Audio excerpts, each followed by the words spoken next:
Hello, and thank you for tuning in tonight for a special edition of the Minnesota Spokesman-Recorder's virtual town hall series. My name is Stephenetta Harmon, and I am our moderator for the evening discussion, where we aim to bring you to the forefront of pressing issues in Minnesota's Black communities and beyond.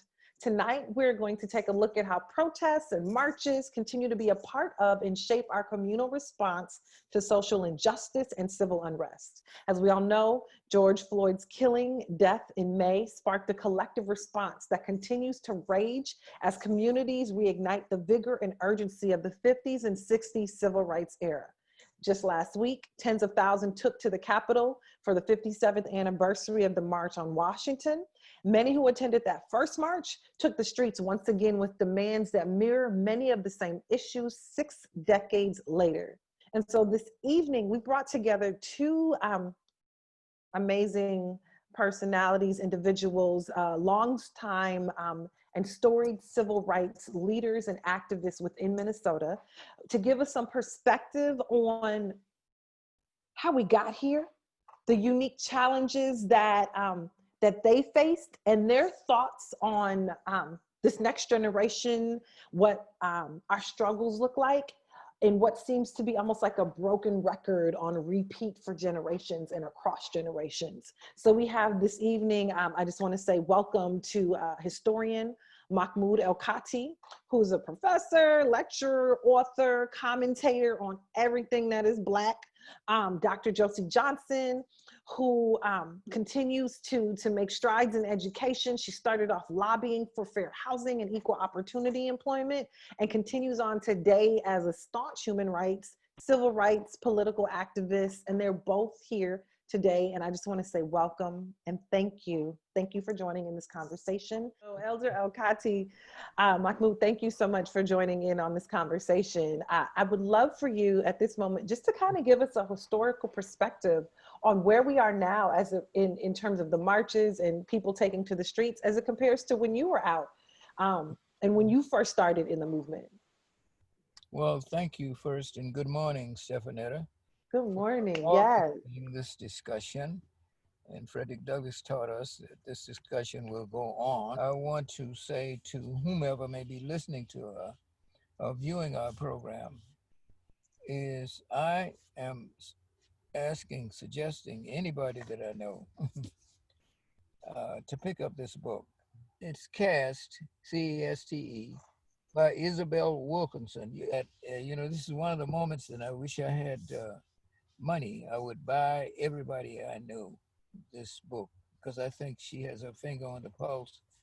It is, and I'm not even finished with it, but I know she's hit the nail on the head in explaining the American experience, which that doesn't mean nobody knows it but her. I think that others know this, but she has a moral courage to put the truth before us.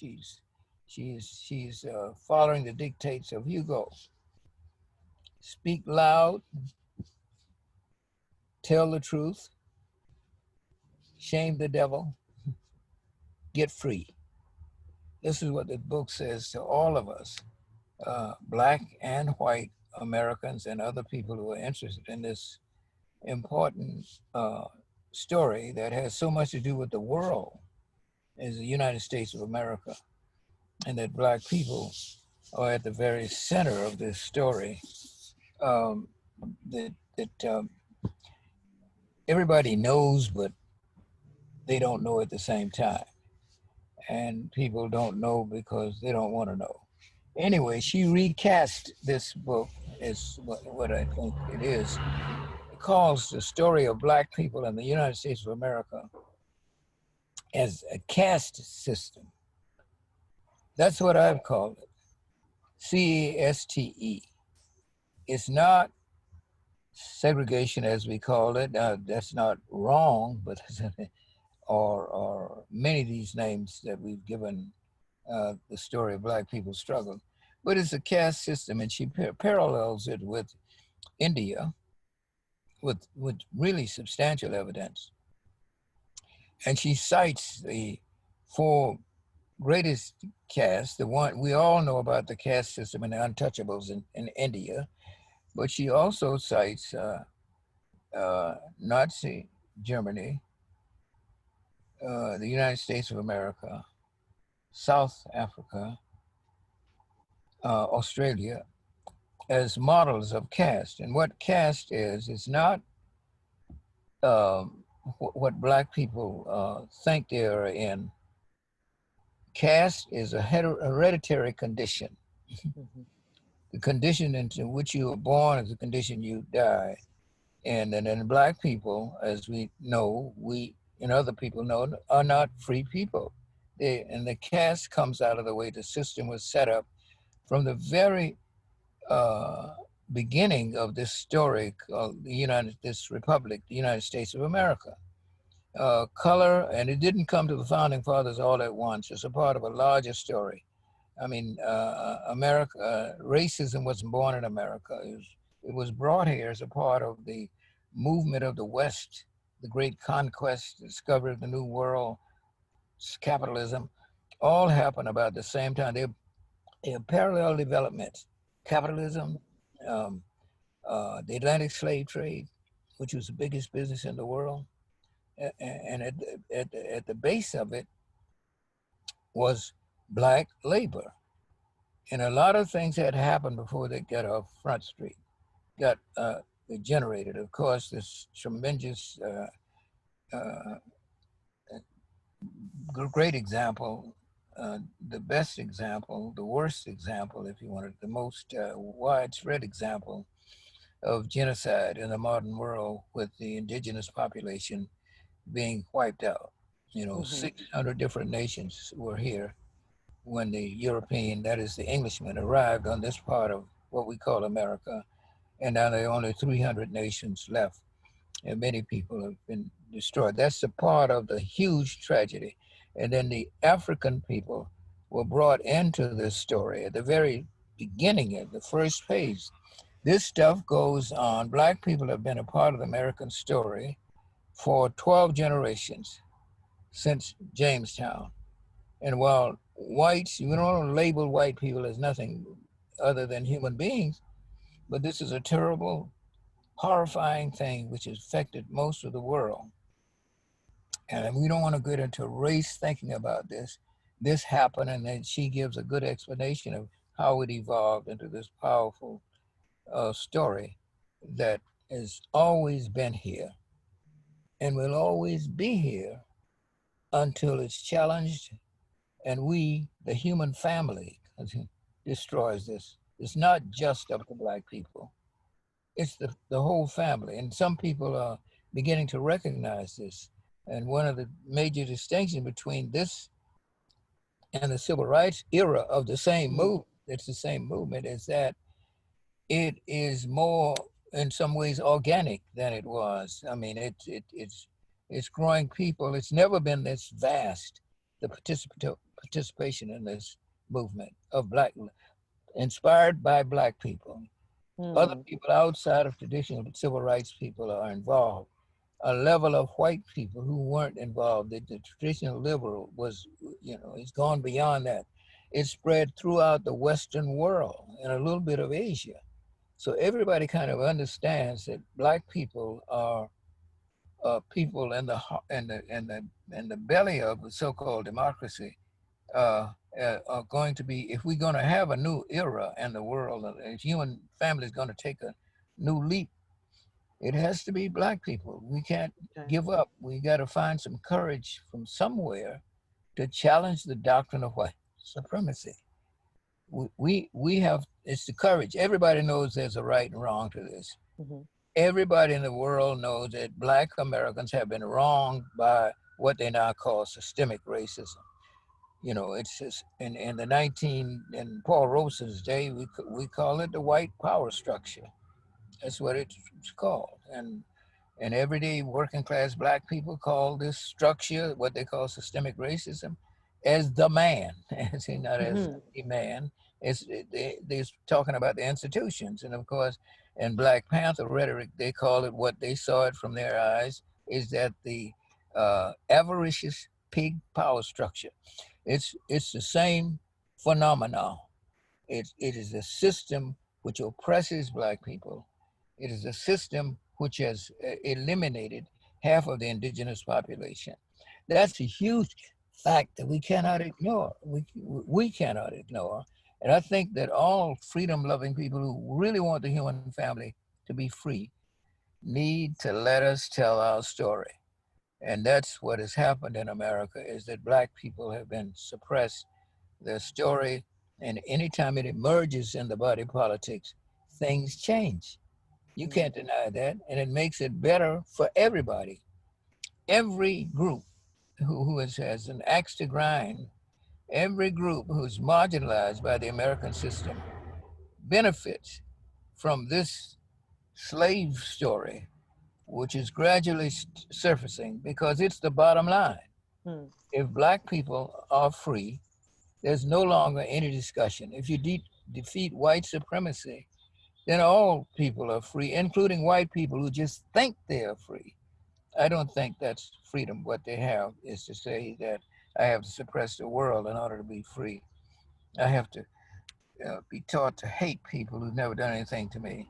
Uh, this is I think this is probably the last round of this incredible story, which has smothered the modern world. The Western man, and let us be clear about what we call in the West. Largely, we're talking about 15 nations of modern Europe, and you know who they are immediately. You know, the modern Europe. You know, England, France, Portuguese, the Dutch, the French, and so forth. We know that the power, and if you know, they're the richest nations in the world.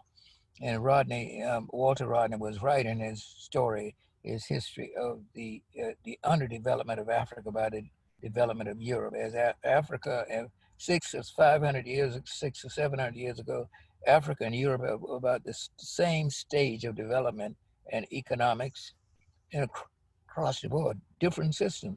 But the Atlantic slave trade broke that up. As Europe rose, Africa fell. Timbuktu, who was discovered by the Portuguese and the French, and the Portuguese not discovered, but they only separated about 10 miles of water for Africa. Think of that. The Iberian Peninsula, which is considered a part of Western Europe, is separated at the Strait of Gibraltar by less than 10 miles of water from the African continent. And we think it's way away. Well, that's the way people can tell the story. Humpty Dumpty was right. I think Humpty Dumpty put it thusly. When he said, when I use a word, I can make it mean anything I choose it to mean. And Alice queried and said, well, how can you make a word mean so many different things? He said, the question is, Alice, is that who is master of the term? You can master. What language does is describes and define reality. That's what language does. And so forth. So the cat is out of the bag, or whatever, however you say that. You can't put it back in. We in for a terrible ordeal over these next few years because we have a man, if you want to call him a man, I think he's a coward. I'm talking about Donald Trump. That really a coward. Now, he is a product of America. Make no mistake about it. People say, oh, how can he be so disrespectful? And so he is an American. That's an American attitude. That's not the only way Americans behave, but he's clearly American. Disrespect of other people, are racist to the bone, like some Americans are conscious, active racists. Many people are unconscious. They think that this is the way it's supposed to be and nobody really got hurt. Yeah, there was a little bump in the road called slavery. We live in the shadows of slavery. I'm 3 generations removed from slavery. All of my great-grandparents were enslaved by the American Republic, the people with power, the United States government. And the first document that they wrote, the first part of it, I was defined as my ancestors as 3/5 of other persons. Well, there's no such thing as that. Right. Humpty Dumpty said, what? When I use a word, I can make it mean anything to me. If you, Right. what we were three-fifths of men to them. That meant we were property, the commodity, and human beings. You know, three-fifths So of human then, beings. so So excuse me. Sorry. go right ahead. Let's So go. my question then is understanding, you know, this whole perspective, and then you mentioned Isabel Wilkerson and this idea of getting free. So what does that look like for us? Maybe Dr. Johnson can touch on what freedom and getting free looks like for us in 2020 and beyond. Thank you. Thank you very much. And of course, I always appreciate my brother Mahmoud's history, so I could Yes. hear that the rest of the day and feel enriched and hopeful. For me, freedom is something I'm thinking so much about lately. Well, as I have all my life, I grew up in an environment of parents and community that fought for freedom. So, freedom is a word that is a part of who I am. And what I think we thought in the 50s was that perhaps our civilization had developed to the point where we could identify more clearly what the issues are that help you feel free. That words about the opportunity to do things that are meaningful and lasting, that those words had meaning, and that our children could indeed be educated and could appreciate their history.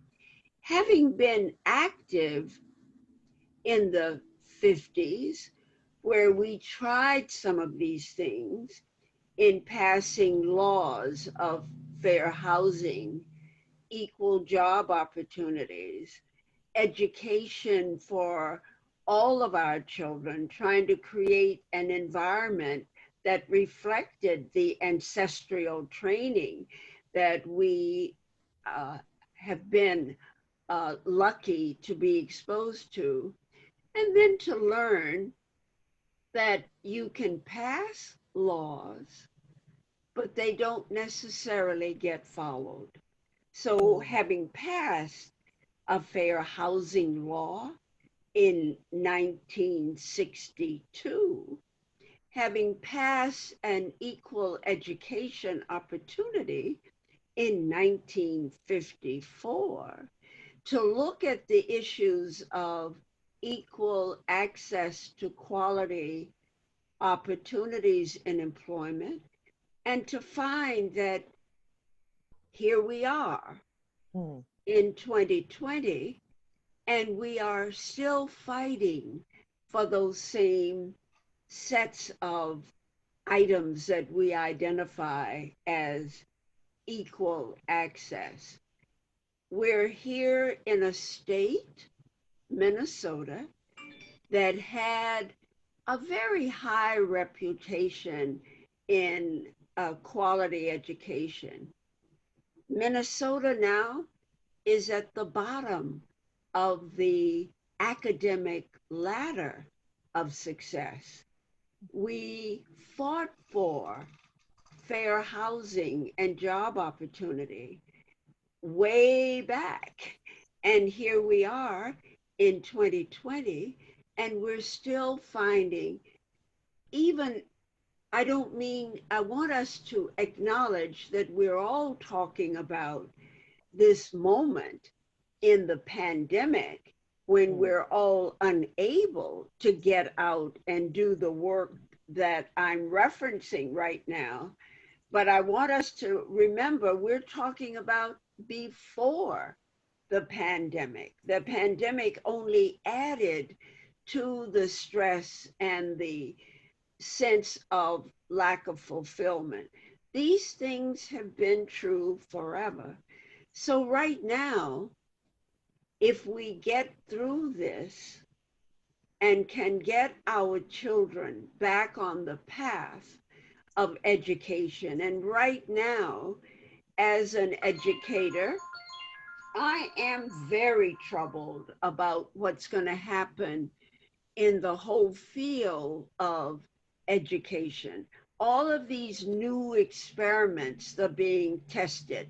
Are our children educated at home with the materials they need? Are they going to schools that we are fearful of germs and inheriting less than opportunity? So right now, your questions, darling, are a mixture of not only what we as a people experienced in trying to be free and educated, and what our ancestors hoped would be the case for us to be free and educated, and what we realize, and I think it is so critical that we realize an understanding that the teaching of us being an inferior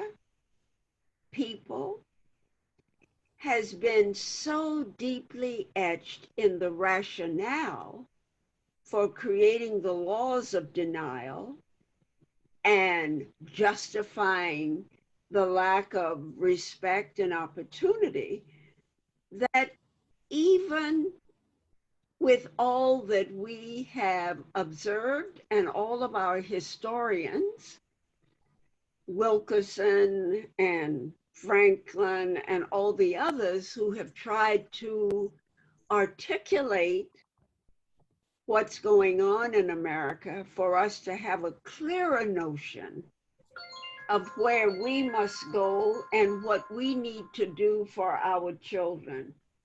That these things are so etched in the fabric of America, we have to understand that and be prepared. As Mahmoud has laid out for us, and he does it all the time. Anytime he opens his mouth, he's trying to help us understand and react to what history has taught America and what we as a people must do to prepare the next generation, the current, the next, and the next, because we are observing that that history that white America taught itself in its reasoning for its oppression and abuse to us is very deep.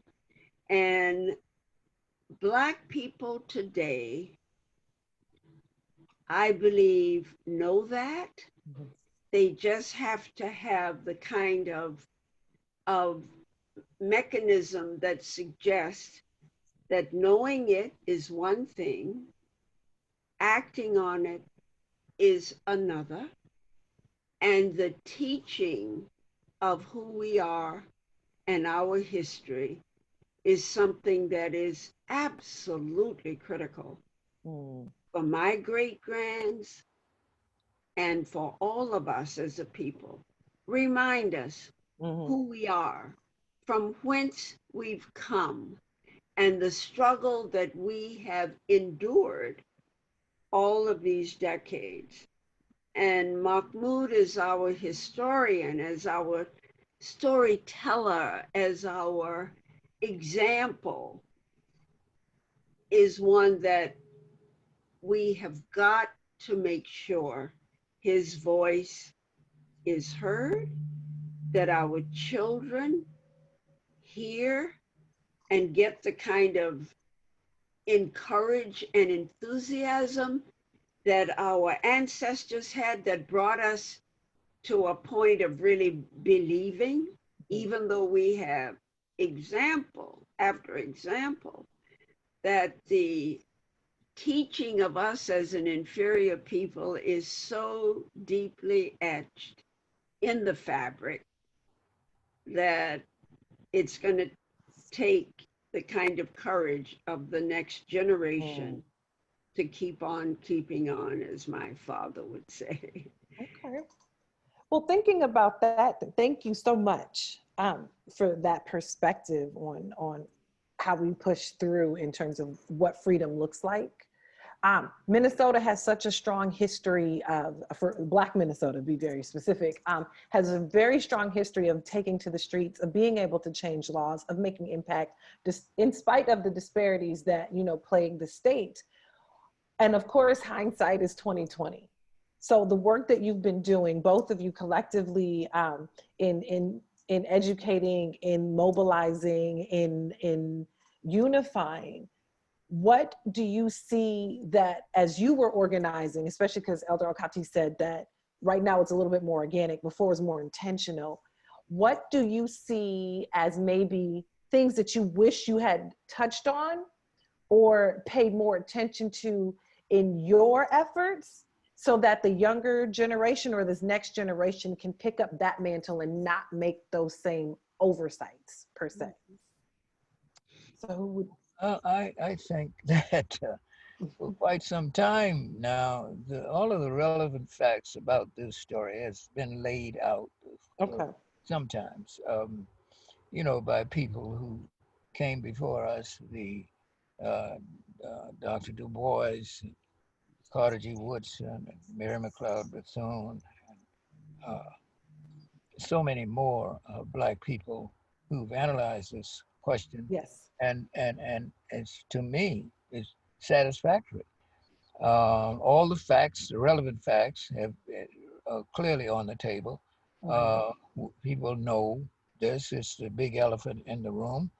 Um, it's you don't want to face the question, and the problem is really laying with white Americans who have not been able to raise enough white people in this experience, you know, with moral courage. You know, some have tried diligently. We don't want to fall into the crack that white people have imposed on the world, that we're some kind of race and people are in distinct, discrete races, that kind of thing, and come at them as if they weren't human beings. White people are human beings. Let me make that crystal clear. I don't like the system that they have created and genuflected to and allowed the bad guys to control everything insofar as Black people are concerned. That's my argument. It's not with something as silly and superficial as skin color. Modern science has repudiated the idea of race for quite a while now. So we're not there. We don't have to argue about that much anymore. And especially since Isabel Wilkerson and people like that have moved it to another level, and people in the street have moved it to another level, that they think that they know what's wrong. You know, it's been an unfair, unjust system. We all know this, but we don't have the kind of thinkers who can think beyond the pale of what they understand, and I guess a Western thought. You know, modern, for instance, the thing we need to get clear on, that this idea of race is a relatively new phenomenon. It's in the human story. It's no more than I'll extend it to between 400 and 500 years old, where there have been people in this family, in this species called human, who are going around calling themselves whites and Negroes and mulattoes and octoroons and quandros and zambos and all of these things. They're artificial. They just came to the world, as I said before. White people weren't white in the sense that we think of them today as one group, one supra tribe. That's nonsense. What do you think the Dark Ages and the Middle Ages meant? It meant these people who we now call white were really engaged in fratricide. We would, if you use racial terms today, they were killing one another. That's what the Dark Ages meant. You know, William the Conqueror coming to England and beating up people and making them speak French and so forth. There's no white man. That's a modern conception. I don't have the time to get into it now. That's why I reference you to Isabel's book, is that there have been no Negroes. There never been any Negroes. We got to talk about this too. We don't like that particularly. That's why we can't control the definition, the narrative. We stop using the narrative that white supremacy has given us. You know, you've got to challenge that narrative and say it's not true. Prove to me that you're white. You know, there's no white language. There's no such thing. What is a Negro? You don't find it among African people in the African continent. That's a simple, ordinary, what? Adjective come out of the Romance languages, which meant dark or dark skin or whatever you meant. It didn't necessarily refer to people. It's like an adjective, to describe, But that was imposed by the Portuguese and Spanish. Didn't make any harm because the first ones to have contact with black people before Columbus. They saw the last shades of Timbuktu. They saw. That's how we get the word Timbuktu in our vocabulary, through the Spanish and Portuguese people who dealt with Africans for years before Columbus. The oldest slave castle or Negro house or factory was built in 1482 in the state called Ghana. Mm-hmm. There are 26 of them in Ghana alone. Portuguese and the Spanish were trading with the African before Columbus. Columbus came along, we are told, in 1492. He sailed the ocean blue, right? That's when he appears in history. Well, that blacks and people we call white people were trading with one another. I mean, they were trading, fighting, doing what people do. And this phenomena with the New World experience, or the discoveries of the New World, long story short, black people supplied the need. They were looking for a source of cheap labor, and we filled the bill. The Native Americans were enslaved, but they didn't fit the bill. First, there wasn't enough of them. Most Native Americans are in Central and South America, not in this part of America. And they were split into about 600 different groups. So they didn't meet the labor supply, but Africans seemed inexhaustible once the slave trade started, once the capitals of Europe, people in Spain, Portuguese first, then the Dutch, then English, then French, then my lovely little people who were in it, the Danes were in the islands out there. People in the Caribbean speak Dutch language. That's a new phenomenon. This thing called white supremacy have practically enslaved the world and made everybody use their definitions of what the world is. And that's not true. And this reaction, which makes Du Bois look good at the dawn of the 20th century, he said, my dear reader, the problem of the 20th century is the problem of the color line. It involves the relations between Africa, Europe, Asia, the Americas, and the islands of the sea. That's the world. That's what's dominated the world. And the reaction to this white dominance is what we call the third world movements in the world, which started before, but really exploded after World War II. This is a reaction. Du Bois' prophecy was right on time. This is a part of the response to the dominance of white supremacists, its ideas, almost everything. It's never happened before. That kind of, nobody has had that much influence on the world. You can go back to whoever you want to go back to, Cyrus, the ancient Persians, to the Greeks, to the Romans. It's child's play compared to what happened and these handful of people out of Europe, which imposed its ideas on the world and distorted everything. We have to learn to think from that perspective. That I want somebody to prove to me that they're white. I know average white man can do that, but what are you talking about? You don't even know what you're saying. What are you saying when a black person calls themselves a Negro? You don't even know what you're talking about. This is where did it come from? Why don't Africans call themselves Negroes? I mean, continental Africans, people who are then. Why isn't there some land called Negro? All these things. Why don't Indians live in India, and human beings' basic identity comes from land for sure, language, or put it, big culture, and sometimes religion. That's who all of us are. If you back up, you're going to back it up into some geographic space. for your people. You're going to back into some linguistic group. You may or may not back into something that we call religion. You know, when we say religion, we mean organized religion. We mean the 9 major organized religions in the world. But there are many religions that are not organized. You know, what does a religion mean? A religion means the thing to which you owe your highest loyalty, and that is to who? To God, to Elohim, to Yahweh, to Allah, or whomever you call God. That's the highest thing. And so white supremacy has done, it has imposed itself over everything, including religion. It's nothing more than a secular religion, just like communism. It displaced religion.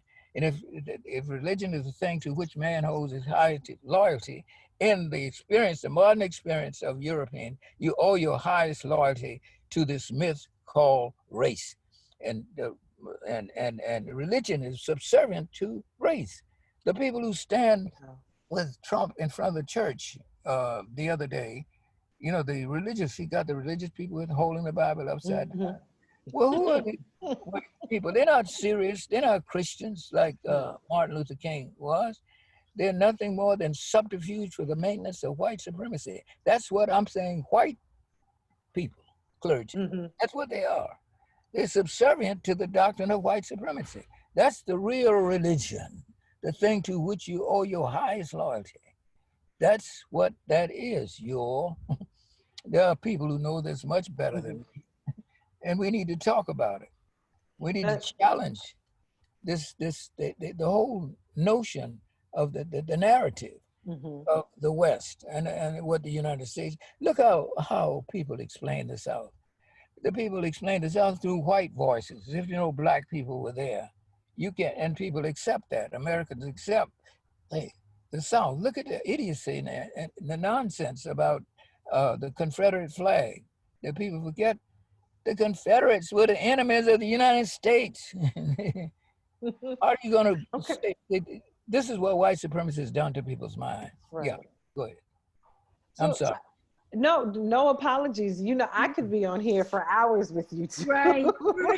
Like completely be on here for hours. I do want to ask though, because coming back to this piece, it always feels like it's the next thing. Like you always have to figure out some new hurdle to jump over to get the change that you want. How do we continue in this piece that we've seen the generations before, and we see that there's going to be generations after, still with this same struggle? How do we continue to hold the hope? How do we continue to celebrate the successes that we do make without feeling like we're still not far enough? Well, darling, in my judgment, yes, ma'am. The critical question for our children today, and I think that we have a generation of young people, spin-offs from all the other generations of our ancestors who have believed that that people are reasonable, responsible, honest, et cetera, and what we realize is that today's children are saying, I want to see results. I want this march, whatever its purpose is or was, I want to see the results of that, and that result yields a positive set of outcomes for the future generation. So we talk about education. What does that mean? When the Supreme Court ruled in 1954 about supremacy in education, what they were, the attempt then was equal education, so that, and as a hopeful people, and we are always hopeful that those who are making laws and setting policy and setting examples, that those can be lived up to and that our children can believe in. I'm saying, and I know it's repetitive, but America has convinced itself so completely, so deeply in everything that it does, that there is a superior group, and they are classified as white Americans. And there is an inferior group, and we are classified as African American. We today, our children who have been taught the value of us, as Mahmoud has done for over 50, 60 years, still need to see that that struggle, that lecturing, that example is seen and modeled, and that there is a difference. Our children have to feel that it matters, that the struggle of their ancestors and the laws that get written and acted upon at any phase of our history as a people, that the next generation will benefit from it. That's what you young people want to see. Yeah, you're learning the history, you know the language, you hear the rhetoric. What they want to know is, what's the result of that? Right. Do we really see equal job opportunity? Do we really see that Black people don't have to be poor and beaten and jailed and miseducated? Is that what we show generation after generation? So our struggle today, my young friends, in my judgment, is living through the natural disaster of this virus. We can't ignore it. Right. We've got to figure out, why is it that even in a virus, that our people become the biggest victims? More Black people suffering and dying from something that has been identified as worldwide and all people, and yet somehow we still suffer the largest number of deaths. And I believe you're asking questions today that require not only the history of all of this, because as Mahmoud said earlier, we kind of know the history. We've heard it, we've read it, where does it lead us?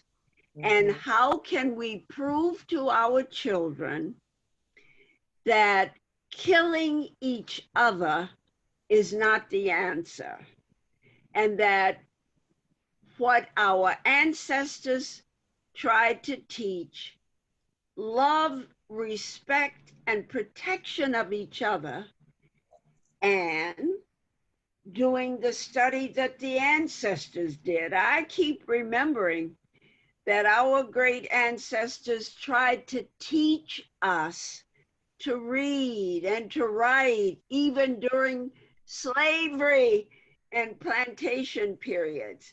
Somehow the world keeps telling our children that education isn't important. We have got to get back to teaching over and over and over again, if that's what's required, the value that our ancestors passed on, that the larger world somehow tries to cover over and make us forget who we are and from whence we've come.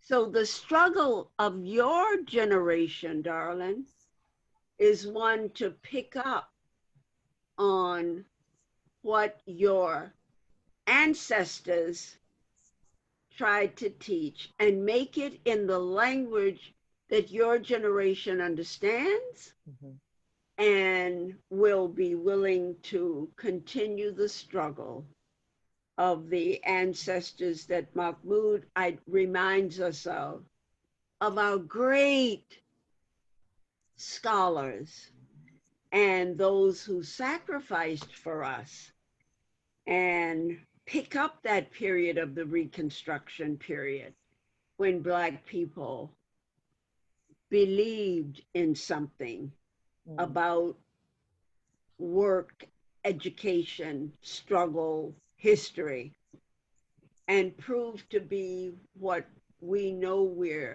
we are, and have your children and grandchildren and great-grandchildren continue in the footsteps of the ancestors you know and you've observed and you've watched and you've taken meals to and you've given rides to, and you see them in the church pews living up to what our ancestors have always believed. And that's in us as a people and in our history. It's a struggle, darling, because each generation has the basis of the previous generation's struggle and then another set of circumstances. So it's that belief system that we have to hold on to and prove to our children that we are more than language, that we believe what we do and we're going to do what it takes to get there. And I appreciate what you're doing in interviewing and talking to your elders. And we appreciate the need to keep telling that story and having our children continue. Sometimes, I ask myself, how do they hang on generation after generation? Just hang on, because the system works at really day and night to remove those strands of hope that our ancestors continue to teach us. So I thank you, and I hope you'll keep this up, and that we'll get a formula, if that's what we need, to carry on the struggle of our ancestors. Well, I thank you for this continued conversation. This is, this has to be ongoing between all the generations. I feel like it's cross generations. We think elders, and then we think Gen X or Z or millennial, and then the Ys, whomever we're speaking to at this moment in time. It's really, how do we bridge those connections together so that we don't feel so siloed in our movements forward. Exactly. And so, and El-Kati, I would love, for you to help maybe close out on this conversation in terms of understanding that piece of it and keeping us bridged across generations in our struggle. What are some of those concrete things we can do when we log off today? Right. Josie said a part of it. Yes. I think we sometimes underrate ourselves. There will always be Black resistance, and they have been in every generation of people who literally given their lives for the just cause of freedom on behalf of Black people. If I may say so, bringing up his name, Thomas Jefferson, who was a quintessential white supremacist. He helped author white supremacy. And I would want all white people to read the notes on the state of Virginia. And you won't argue about whether this is a white supremacy country. Mhm. One of the great voices in the creation of the United States of America in 1787 was Jefferson. And he articulated many of the racist tropes that we still hear from the voices of white people about white supremacy and black whites are beautiful and blacks are ugly and whites have all the courage and blacks are cowards and blacks. And there's one exception, which even today's white racists would disagree with Jefferson. They don't have many qualities to recommend as human beings, but one thing they do have is that they are musically superior to us. Now think about that. I couldn't say that today. I'd be called a racist, but he had racialized that. You know, he'd heard these African complex rhythms and, because he was a half-baked musician himself. He played the fiddle and he was exposed to black musicians at his Monticello estate. And he said that. And in the next sentence, he tried to take that away by saying, yeah, they are musically in tone and pitch and perfect pitch, but if we move to more complex rhythms, they may not be able to master them. Now, see, his ignorance is that among the most rhythmic people on the planet, are people from Africa, all parts of Africa. You happen to get the part from West and Central Africa who brought these rhythms and atonality and things that innovations, they'll call the blue note on and it's endless. The genius of black people musically and how it's shaped the history of the modern world. You can't talk about modern world music without black people being at somewhere in it, even country music. Any country music historian will tell you that blacks were among the very at the beginning of country music and one of the stars of country music in 1927 at the Grand Ole Opry was D. Ford Bailey. Every historian on country music will mention the name D. Ford Bailey, an harmonica guy. And by 1940, white supremacy had got him out of the pantheon of people who created country music. So the thing that I am trying to say so awkwardly, and I'm sorry, because I'm trying to say too many things at once. That's a sad state of affairs. But here is, the question is, even Jefferson said in his musing that these people will one day be free. He was talking about black people. And the whole event of being human is about freedom. And so that's what it means to be free, is to be a human being. They are synonymous.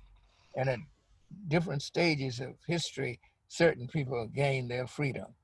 We've been oppressed by, I think, the most monstrous system in the history of the world. And it's equal in every sense to what went on in Nazi Germany and for a much longer period of time.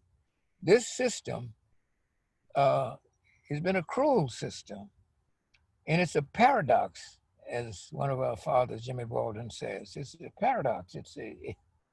What is ain't and what ain't is. It's for freedom and slavery at the same time. Those are the pillars of the United States. The foundation of the United States is freedom for some and slavery for others. It is the land of the free. Of course it is. It's also the home of the slave.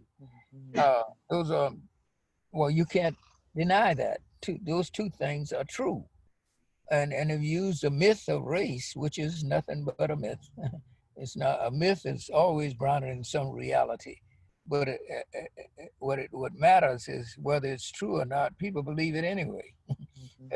And so America is based on several myths. The most fundamental one is the idea of white supremacy, that white people are superior to black people and all other people. the people who recently found out that they were white, and the first distinction they made before blacks, when they did compare themselves to black people and Native Americans, they rather referred to themselves, if you read the literature, as Christians versus heathens. That's how they distinguish themselves from Native Americans and black people. They call black people are heathens because it was beyond the pale of salvation. Native Americans were heathens and so forth. That's another that this race thing about skin color evolved very gradually, very uncertainly until they inscribed it into law. And you can see this, how it graduated step by step into this fixed ideology. And an ideology is a system of thought, of values, beliefs through which you see the world. So not only has white supremacy affected white people, all white people to some degree, it has affected black people. We speak the white supremacy voice with one another, with our language, with this self-hatred thing, with our images. We're speaking the voice of white supremacy. In the 60s, people did something. The Black Arts Movement tried to counter that. You know, they made us call ourselves black and be proud of it. Yeah. Black was a negative Yeah. in the doctrine of white supremacy. That's why they upset many white people. How can you make black beautiful? Yeah, we decide just like Humpty Dumpty. Black is beautiful. And I'm not saying you ugly. That's up to you. That's right. But I'm black is beautiful. That's the greatest response that black people can make to the doctrine of white supremacy. Is to say to white people who believe all these things, who call us all these names, say, guess what, buddy? Black is beautiful. Right. That's the response to this madness of white supremacy. It drives people crazy. Well, black can't be beautiful in the world I created, they say, says white supremacy. But I don't care about your world. I got a world of my own of ideas, beliefs, and values and customs. That's people are something else other than skin color and so forth. That the real essence of who you are is inside of the who-ness of you. It's not how you look. You can't tell how who people are by how they look. Who is one thing, what is something else. What you look like ain't who you are. And you can easily prove that by going to Europe or Africa. I've been to both places. I'm not a world traveler, but I've seen enough of Europe to know they all aren't the same. A Dutchman from a Swede, or a Swede from a Spaniard, a Spaniard from an Italian, and they speak different languages, have different religions, so forth. So the same thing when I go to Africa. There are a lot of people who look like me, but they certainly don't think like me. And they have their own way of thinking and doing and being. Some of them are Christians, some are Muslims, some belong to animist religions. Animism is meaning that I believe that there's a life force in everything on earth. There's God, there's God. And so what do you mean? I asked the man at the museum in Ghana, what's the name of God? Where did he come from? He said, he didn't come, he was always here. It's not messianic. Judaism, Christianity, Islam are messianic religions. They're religions that predate them, where you don't have anybody bring this stuff to you. So I said, who is God? What is God? He said, God is a being whose being is to be. End of discussion. We didn't need anybody to bring this stuff to us. And they still exist right alongside Christianity and Judaism and so forth. Black people have been a part of the foundations of three major religions. That's Judaism, Christianity, and Islam.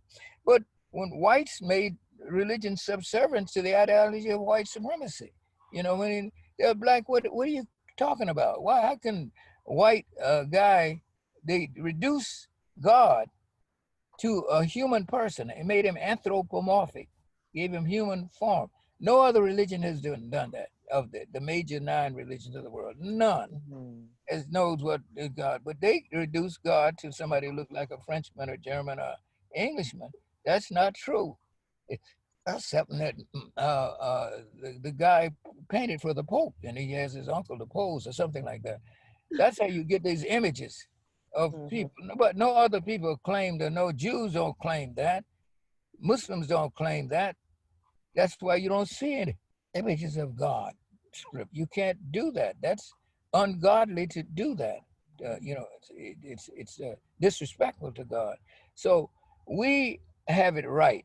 All I can say is about black people is this: you are, as Du Bois said, you are a peculiar and beautiful people, and you never lose that part of you, because you are. That's why he dedicated his book to black people, souls of black people, and he wasn't just talking about the way we look, but what's inside of us. This incredible spirit that almost overcomes everything, and makes people admire us even though they hate us.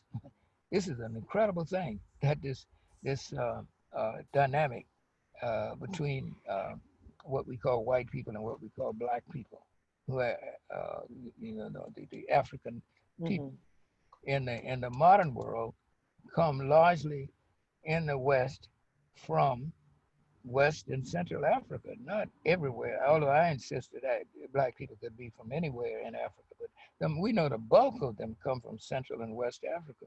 How do we know this? By the language that we use, okra, gumbo, jazz, and so forth. By the food that we eat, but we still have some of the customs and habits and so forth. The way we shake hands, the solidarity shake, come dead out of Africa.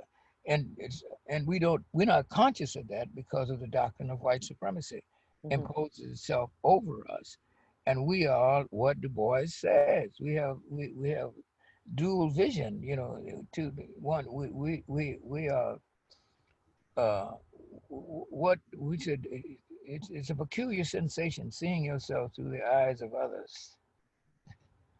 Two souls, two thoughts, two unreconciled strivings in one dark bodies, whose dogged strength alone keeps it from being torn asunder. We got to be two people because we are who we are, and then the white supremacy doctrine is imposed on us, and that gives us double consciousness. We have double consciousness, and he said that's kind of a gift because we see things that other people don't see. The white people only see an even surface. We see that too, but there's also an uneven bottom. We're acquainted with both sides of the question. And then black people are unique, not better. I didn't say that foolishness and superior to anybody. I'm not talking about that. But different, yes. Yes, supposed to be different. We're supposed to look like we look. We're supposed to be multicolored, arbitrarily called black. That's what history created. That's what history created. Du Bois said that. Duke Ellington tells you that in his music, Black, Brown, and Beige. Poet Langston Hughes told you that. We're supposed to look like we look. So get off this kick you painted the hands of white supremacy when you play colorism, who's darker and who's lighter and so forth. It comes from one source, the doctrine of white supremacy. And people who understand that, like our poets and our great thinkers, that it means one thing. We are one people, as Frederick Douglass said. One in general complexion, can't you see that? Yes. One in common degradation, can't you see that? And one in popular estimation. In the minds of white supremacy, we are not equal to them, and we don't give a damn about what they say. We know we're human beings with beating hearts and living affections, and we have affected the world, and we are beautiful people. White supremacy need to get hip, and that's hard to do for white supremacy, is to get hip to the new world that we're trying to create, where every man can be a man, every woman a woman, and a child is a child. That's what we want to see. I don't want, my teachers out of the black experience, and some of them are white people too. I appreciate the thought of the man who Martin Luther King wrote his dissertation on, Paul Tillich. Gives me insight into the Christian experience. He's white. He wouldn't make anything out of that. But you know what I mean? Beethoven is white. What would the world be like without Moonlight Sonata? I'm embracing music of Europe, just as I I don't think the world would be as good as it is without Beethoven, Bach, and Brahms. Neither do I think it would be good without Duke, Thank without you. Count Basie, without Train, without Diz, without. Without. It wouldn't be a very different world. It wouldn't be as beautiful. So we are not racist. We are anti-racist. This young man, Abraham, is right. We are opposed to the idea of people belonging to races that are distinct and in a fixed position, can't think outside of the box. That's nonsense. And it's about to meet its death right now. Racism, you know, Malcolm's last work, he didn't write, this collection of essays was entitled The Death of White Supremacy. I think we're at that moment. But you got to attack the idea. Don't try to get at the source of it. At the radical root. Yeah, the symptoms is what we've been dealing with all along. You know, symptoms, you know, we trying to deal with, this is pneumonia we're dealing with. And let's go for that. Okay. And not a cause. Yeah. We're in good shape. We're in good shape. Thank you. Thank you so much. That's a lot for us to unpack. Right. No, honestly, we have a lot to unpack. Dr. Johnson, is there anything that you would like to add, you know, before we close out? I want to thank you, darling, for bringing us together. Thank you. And what I hope is that we will continue as a people to believe in who we are and to model for our younger generation, for our children, who we are and what we believe in ourselves and love ourselves and the struggle of our ancestors. If we do that, I think that'll add to the struggle in a meaningful, productive way. Thank you for inviting us. And as always, I get so much just listening to my brother. He brings it all out all the time. So thank you for inviting me to be on the same stage with him this morning. Thank you. Honored to have you both. Honored to have you both. Thank you, Dr. Johnson. Thank you, Elder El-Kati. One thing that I do hope, well, at least that really struck for me just now, even as El-Kati was speaking, I'm still unpacking, even though I know a lot of this, still unpacking more. This piece of Black is beautiful, and it goes from Black power to Black is beautiful to Black Lives Matter. This piece of us owning our identity and our power and being able to envision and revision who we are and our strength. Yes. Is at the core of any movement, of anything that we do, and that's why it irritates the hell out of oppressions. And it takes that, darling, not only remembering that, but acting on it so that our children see what those words mean. Yes, yes. So much. Again, thank you for being a part of this conversation for the Minnesota Spokesman-Recorder.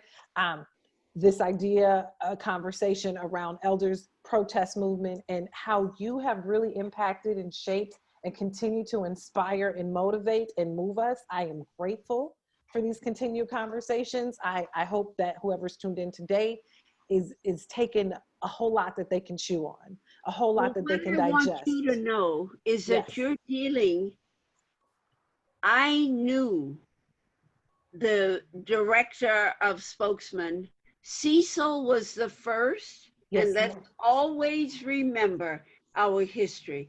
First Black newspaper reporter. And our children need to know that. And his paper is still published and it's still called Spokesman. So keep that in front of you, darling, as you continue in his work. Thank you. Thank you so, so much. Appreciate you both for this conversation. And again, thank everyone for tuning in to the MSR Forefront. I'm Stephenetta Harmon, and I am just blessed and honored to be in this conversation. Thank you. Thank you.